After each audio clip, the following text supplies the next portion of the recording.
What's up, guys? Thank you for stepping into Agartha. And in this video, we're going to go over permissionless versus permissioned coins. So we just got done learning about consensus mechanisms and what they are. So if we're thinking like micro, macro, I talk about that a ton. The micro is like the consensus mechanism. That's like the inner mechanics and how that blockchain specifically, or that crypto specifically, reaches consensus and agreement on the transaction or the data and validates it. For permissionless or permissioned, it's kind of like the macro look. So is this a blockchain that is permissioned or permissionless? That's like the first question. So then you could dive into what is the consensus mechanism of this coin after and go into the inner mechanics of it. So permissionless, permission, macro, different consensus mechanisms and types of them, and what are the pros and cons of each is the micro.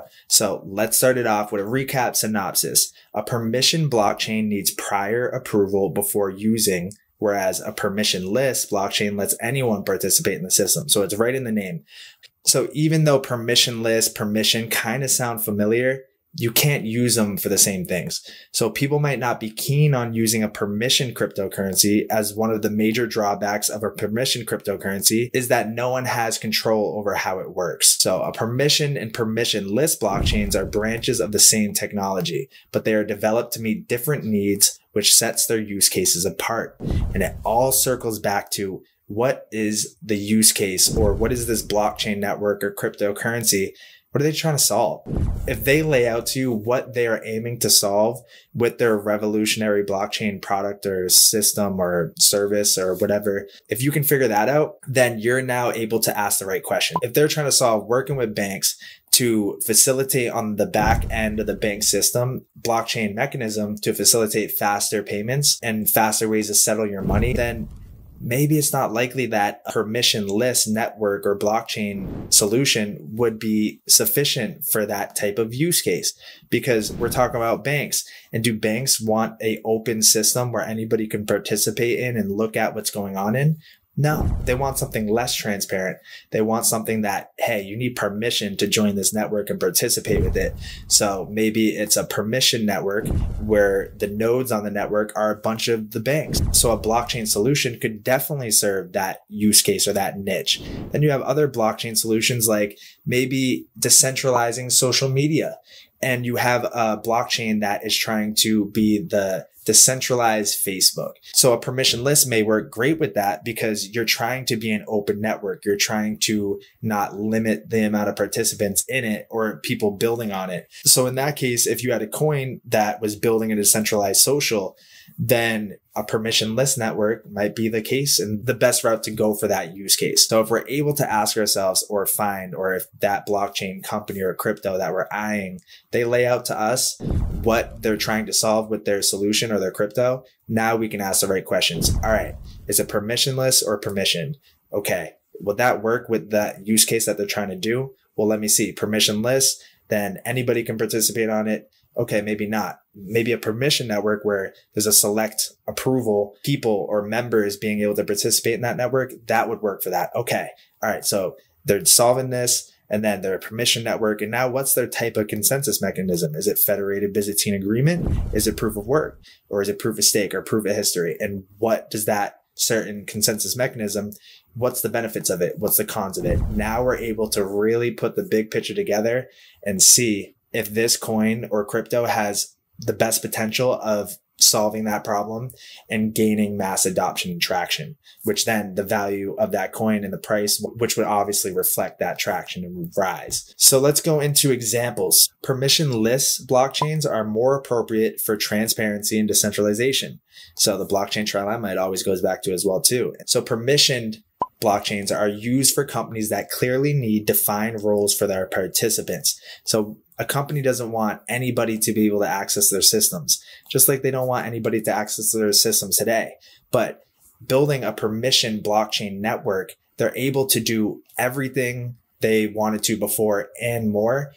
At the same time, they're keeping that privacy. So they'll be getting all the benefits of blockchain and still be able to keep their secure kind of private network. If you're new to crypto, or if you've been in crypto for a while and you still don't feel like you have a strategy, then we have the perfect thing for you, because it's one thing to have a strategy, but It's another thing to automate that strategy. So what we're doing right now is a waterfall flash sale. This is the start of week 1. We just launched our Stargate automated experience, which gives you access to utilize our custom automatic trading bots that we built for XRP, XLM, HBAR, Algorand, and a bunch of other altcoins. If you're sick and tired of watching the charts every single day, worrying, stressing, guessing about prices, and if it's going to go up or down, then look no further than this, because this is the holy grail for any crypto holder or trader. So permissionless is more appropriate for transparency, decentralization, more public kind of software, services, or goods. And blockchains that are permissioned are generally used for enterprise use for companies that clearly need defined rules for their participants and for their network. So with that point said, you can choose to invest into permission type coins or permissionless type coins or a hybrid of both, because now you know both of them and what's different about them. I like to get into coins that are going to power a true solution and a much needed problem for enterprises, because enterprises, companies, banks, central banks, you got to follow the money. So if they're going to put their money, resources, and weight and name behind it, I want to ride their coattails. So that's how I go about it. But also too, I own some permissionless blockchain type cryptos as well. So it's good to have a diverse set of cryptos that you're in to be able to take advantage of all of it. And then key takeaways. So permission blockchain, closed networks, you need permission to enter. So they require permission from the network administrator or the owner to join and participate in the consensus and data validation. So what can permission blockchains be used for? They can be used for banking, supply chain management, or internal voting. And there's so many things you can do with a permission blockchain because it's basically your private blockchain. You can customize it and you can configure it to your needs, and you can allow organizations to customize restrictions while configuring their network. So the advantages of a permission blockchain. So it's performance and scalability. It's great. It's strong privacy.